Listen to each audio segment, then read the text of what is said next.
Salam sejahtera dan selamat datang sekali lagi ke channel ini, Current Sphere MY. Channel yang sentiasa membongkar isu-isu semasa dengan sudut pandangan yang lebih tajam dan penuh dengan persoalan. Hari ini kita ingin ulaskan pasal satu perkara yang pada zahirnya nampak positif, tetapi bila kita gali dalam-dalam ada macam-macam tanda tanya. Kita akan ulas tentang pengumuman Tun Musa Aman baru-baru ini, yang kata kemiskinan tegar di Sabah sudah pun dinoktahkan. Tetapi betulkah semua itu sudah pun selesai? Atau ada sesuatu yang masih lagi terselindung? Mari kita ulas di dalam video kali ini. Baiklah, baru-baru ini di dalam istiadat pembukaan penggal kelima DUN Sabah ke-16, Tun Musa Aman yang dipertua negeri Sabah telah menyampaikan ucapan sulung beliau sejak dilantik sebagai TYT pada 1 Januari lalu.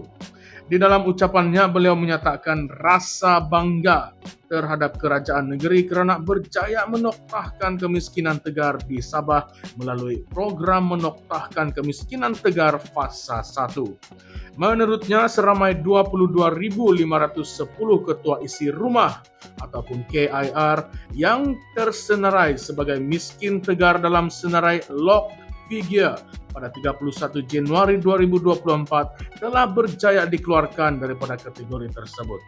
Ini adalah pencapaian yang besar, memang tidak dinafikan. Tetapi Musa Aman juga dengan tegas mengingatkan kerajaan agar usaha ini tidak berakhir di situ saja. Katanya, pemantauan berterusan perlu dilakukan supaya golongan ini tidak kembali semula ke garis kemiskinan. Dan kepada Anda yang mengikuti isu pembangunan Sabah, ini bukanlah kali pertama kita dengar janji-janji untuk membasmi kemiskinan. Tetapi kali ini dengan angka yang begitu spesifik dan dikatakan telah dinoktahkan, ia membawa satu harapan yang besar. Tetapi macam biasa, bila sesuatu isu diumumkan sebagai selesai, kita kena tanya, selesai di atas kertas ataupun selesai dalam realiti hidup rakyat?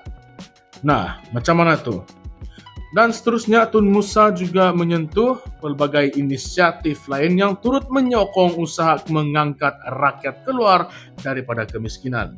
Antaranya ialah program Rumah Mesra Sabah Maju Jaya yang kini diberi peruntukan tambahan, yaitu 40 unit rumah akan dibina untuk setiap kawasan DUN, meningkat daripada 20 unit pada tahun lepas. Ada juga projek perumahan awam dan perumahan mampu milik yang terus digerakkan untuk bantu golongan B40. Inisiatif lain yang turut diumumkan termasuklah pelan SE-RAMP 2040 yang menyasarkan 100% liputan elektrik di luar bandar Sabah menjelang 2030. Dan untuk mencapai sasaran ini, satu jawatan kuasa elektrifikasi luar bandar Sabah telah pun ditubuhkan. Selain itu, program-program alternatif seperti BALBA dan juga BELBA turut memberi manfaat kepada ribuan penduduk luar bandar dengan 46 kampung menerima kemudahan elektrik alternatif dan 29 kemudahan air bersih disalurkan sejak 2021. Di dalam sektor pertanian pula, beliau menyebut tentang kejayaan ekspor pertama nenas MD2 sebanyak 15 tan metrik pada Februari lalu.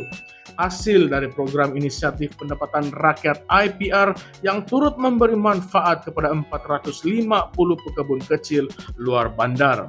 Katanya ini bukanlah sekadar menambah pendapatan golongan B40, tetapi juga membuka peluang baru di dalam sektor pertanian.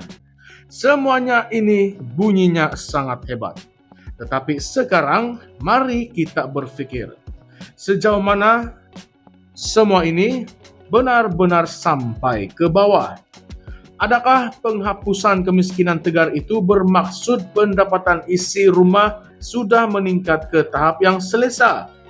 Atau adakah mereka hanya naik sedikit dari garis kemiskinan tegar dan sekarang dikira miskin biasa saja? Nah, Kalau ikut garis kemiskinan nasional, ia ditetapkan sekitar Rp2.208 sebulan untuk isi rumah.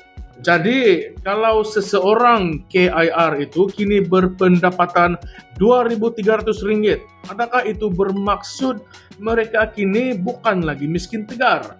Padahal hidup masih terhimpit dengan kos sara hidup, dan harga barang naik, sewa rumah pun makin mahal. Nah, apa pendapat Anda tentang isu itu? Satu lagi perkara yang menjadi perhatian ialah kenyataan Speaker DUN Sabah Datuk Kadzim M. Yahya yang memberi amaran kepada semua adun agar tidak mempolitikkan ucapan dasar TYT. Katanya hanya isu yang disentuh oleh TYT saja yang boleh dibahaskan, dan beliau menggesa agar jangan jadikan ucapan TYT sebagai platform politik menjelang pilihan raya negeri ke-17. Ini adalah menarik. Sebab disinilah kita kena tanya, adakah ini percubaan untuk menyekat perbahasan bebas di dalam Dewan Undangan? Adakah pembangkang akan dihalang daripada membangkitkan isu sebenar rakyat hanya kerana perkara itu tidak disebut oleh TYT? Dan lebih pelik lagi, kenapa perlunya larangan begitu ketat? Bukankah sidang DUN itu tempat untuk rakyat diwakili? Kalau ada isu-isu yang besar seperti kelewatan projek, ketirisan peruntukan, ataupun kelemahan pelaksanaan program bantuan, kenapa tidak boleh dibangkitkan hanya kerana tidak disebut oleh TYT? Kita tahu bahawa walaupun TYT adalah jawatan berperlembagaan yang sepatutnya neutral, latar belakang Tun Musa Aman sebagai bekas Ketua Menteri dari UMNO BN membuatkan ramai tertanya-tanya. Adakah ucapannya benar-benar bebas dari pengaruh politik? Dan kalau kita ingin bandingkan dengan fakta-fakta terdahulu, pada tahun 2020, Sabah mencatatkan kadar kemiskinan tertinggi di Malaysia yaitu 25,3%. Menurut laporan ekonomi Kementerian Keuangan, 7 daripada 10 daerah termiskin di Malaysia berada di Sabah. Ini bukan data yang lama sangat, sebab ini baru sahaja beberapa tahun lepas. Dan jika kita tanya rakyat Sabah hari ini, khususnya yang tinggal di kawasan pedalaman, adakah mereka rasa hidup mereka sudah berubah? Adakah mereka tahu tentang program menoktahkan kemiskinan tegar ini? Adakah mereka sudah pun menikmati rumah baru SMJ atau mendapat akses kepada air bersih dan elektrik seperti yang diumumkan? Satu lagi yang menarik, walaupun disebut tentang kejayaan ekspor nenas MD2, adakah ini boleh dilihat sebagai bukti kukuh bahawa program IPR benar-benar berjaya secara menyeluruh? 450 pekebun kecil mendapat manfaat, tetapi bagaimana pula dengan ribuan pekebun lain yang masih terpaksa bergantung pada tanaman tradisional yang tidak memberikan pulangan yang tinggi? Dan bila kita bercakap tentang perumahan, 40 unit rumah untuk setiap kawasan DUN. Ini bermakna di dalam satu kawasan yang mungkin ada ribuan keluarga B40, hanya 40 yang akan dapat rumah bantuan setiap tahun. Cukupkah itu untuk menampung permintaan? Atau adakah ini sekadar langkah simbolik untuk menunjukkan bahawa kerajaan sedang buat kerja? Jadi, sahabat-sahabat semua, saya ingin mengajak Anda untuk fikir secara kritikal. Adakah semua pencapaian ini benar-benar menyelesaikan masalah kemiskinan di Sabah? Atau ini hanya permulaan yang masih memerlukan pengawasan ketat dan kejujuran di dalam pelaksanaan? Dan patutkah kita terima saja larangan Speaker DUN agar perbahasan tidak keluar dari skop ucapan TYT? Sedangkan rakyat memerlukan wakil-wakil yang berani bersuara tentang apa yang mereka alami setiap hari.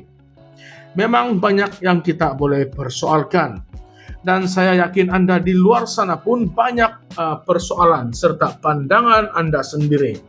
Mungkin Anda dari Sabah atau tinggal di sana.